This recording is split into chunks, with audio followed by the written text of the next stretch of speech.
आज से लगभग 3000 वर्ष पूर्व भारत में गंगा तट पर वाराणसी में राजा अश्वसेन शासन कर रहे थे।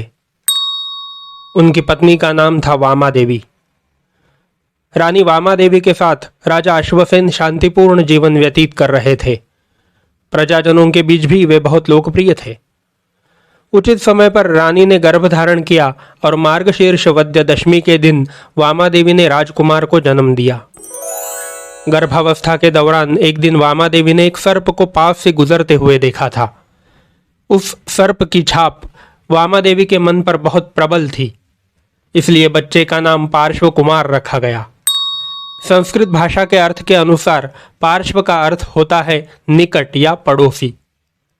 अपार समृद्धि के बीच पले बढ़े पार्श्व कुमार एक बहुत ही आकर्षक युवक के रूप में बड़े हुए। वे बहुत बुद्धिमान, वीर और कुशल योद्धा थे। पड़ोसी राजा भी उनसे प्रभावित हुए और अपनी कुमारियों का विवाह पार्श्व कुमार के साथ करने के लिए उत्सुक हुए।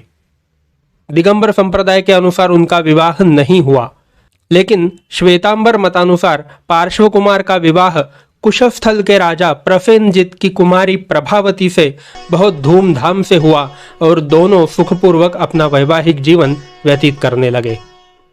उसी समय कमठ नाम का एक अनाथ भिक्षुक वाराणसी में पंचाग्नि हवन करने के लिए आया। वह कर्मकांडी था। वह बचपन में ही अपने माता पिता को खो चुका था। उसके पास किसी प्रकार की कोई पूंजी नहीं थी। लोगों की दया पर उसका गुजारा चलता था। वाराणसी के लोग उसके कर्मकांडों से बहुत प्रभावित हुए और उसकी पूजा करने लगे। जब पार्श्व कुमार को कमठ के यज्ञ के बारे में पता चला तो उन्होंने उसे ऐसा न करने के लिए समझाने की कोशिश की। आग से होने वाली हिंसा के बारे में उसे बताया, लेकिन कमठ ने उस पर विश्वास नहीं किया। पार्श्व कुमार ने अतीन्द्रिय ज्ञान से यज्ञ की जलती लकड़ियों में सर्प को देखा। अपने आदमियों को उन्होंने लकड़ी निकालकर सांप बचाने के लिए कह दिया। नौकरों ने आध जले सांप को बाहर निकाला। किसी ने भी उस सांप को देखा नहीं था। इसलिए जब पार्श्व कुमार ने सांप को देखा तो सभी हैरान रह गए। उस मरते हुए सांप को नवकार मंत्र सुनाया गया। अगले ही क्षण भर में सांप मर गया। मृत्यु के बाद उस सांप का स्वर्ग में पुनर्जन्म हुआ। वह नागकुमारों का राजा बना और धरणेन्द्र नाम से प्रसिद्ध हुआ। यज्ञ की अग्नि में सांप के मरने पर पश्चाताप करने के बजाय कमठ पार्श्व कुमार से क्रोधित हो गया। बदला लेने के अवसर की तलाश में कमठ ने घोर तपस्या की और वर्षा देवता मेघमाली के रूप में पुनर्जन्म लिया। इधर सांसारिक प्राणियों की पीड़ा देखकर पार्श्व कुमार विरागी हो गए। उन्होंने सांसारिक सुखों और रिश्तों का त्याग कर दिया और 30 वर्ष की आयु में ही वे साधु बन गए। उन्होंने अंतिम सत्य को खोजने के लिए अपना शेष जीवन ध्यान में व्यतीत करने का निर्णय लिया। वे गहरे ध्यान की अवस्था में रहने लगे। अब लोग उन्हें पार्श्वनाथ के नाम से जानने लगे। एक बार कायोत्सर्ग में खड़े हुए उन्हें वर्षा के देवता मेघमाली ने देखा। उसे पिछली घटना याद आई जब पार्श्व कुमार ने उनके यज्ञ में हस्तक्षेप किया था और उसके मन में बदला लेने की इच्छा निर्माण हुई।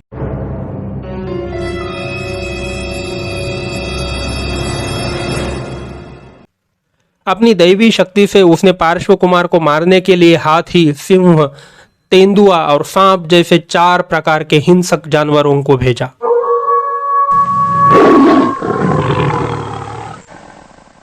लेकिन पार्श्वनाथ को देखकर वे शांत हो गए। फिर मेघमाली ने जमकर बारिश कराई।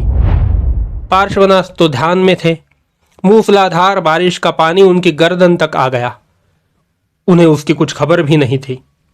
लेकिन उसी समय स्वर्ग में रहने वाले राजा धरणेन्द्र ने देखा कि मेघमाली के उपद्रव से पार्श्वनाथ बाढ़ के पानी में बह जाएंगे। तुरंत ही उन्होंने कमल का फूल उनके पैरों के नीचे रख दिया। इससे पार्श्वनाथ पानी की सतह से ऊपर उठ गए। फिर धरणेन्द्र ने अपनी सहस्र मुख वाली फणा उनके सिर पर छत्र की तरह रखी और बारिश से उन्हें बचाया। मेघमाली को सख्त शब्दों से अपने बुरे कार्यों और बारिश को रोकने के लिए कहा गया। पार्श्वनाथ को परेशान करने के मेघमाली के सभी प्रयास विफल हो गए। उसे गहरा अफसोस हुआ कि उसने ऐसे दयालु ईश्वर तुल्य व्यक्ति को परेशान किया। अपनी सारी दिव्य शक्ति वापस ले ली और अपने कुकर्मों के लिए क्षमा मांगने के लिए उनके चरणों में गिर पड़ा। शारीरिक यातनाओं की इस पूरी अवधि में पार्श्वनाथ गहरे कायोत्सर्ग में ही थे, अतः उनके लिए मेघमाली का उपद्रव तथा धर्मेंद्र द्वारा रक्षण ये दोनों घटनाएं समान ही थी। पूर्ण समचित्तता का गुण विकसित करने के बाद उनमें न तो धर्मेंद्र के प्रति पक्षपात था और न ही मेघमाली के प्रति द्वेष। आत्मा की एक उत्कृष्ट पवित्रता का विकास करते हुए अंत में संसार त्यागने के 84वें दिन में वे केवल ज्ञानी बन गए। यह दिन था फाल्गुन कृष्ण चतुर्थी। उन्होंने चतुर्विध जैन संघ की स्थापना की और सत्य धर्म का प्रचार किया। वे जैन धर्म के 23वें तीर्थंकर बने। उनके कई अनुयायी थे, 10 गणधर थे। उनके माता पिता और पत्नी ने भी संसार को त्याग दिया और भिक्षु और भिक्षुणी बन गए। उन्होंने बिहार में जैनियों के लिए एक पवित्र स्थान सम्मेद शिखर में 100 वर्ष की आयु में निर्वाण प्राप्त किया।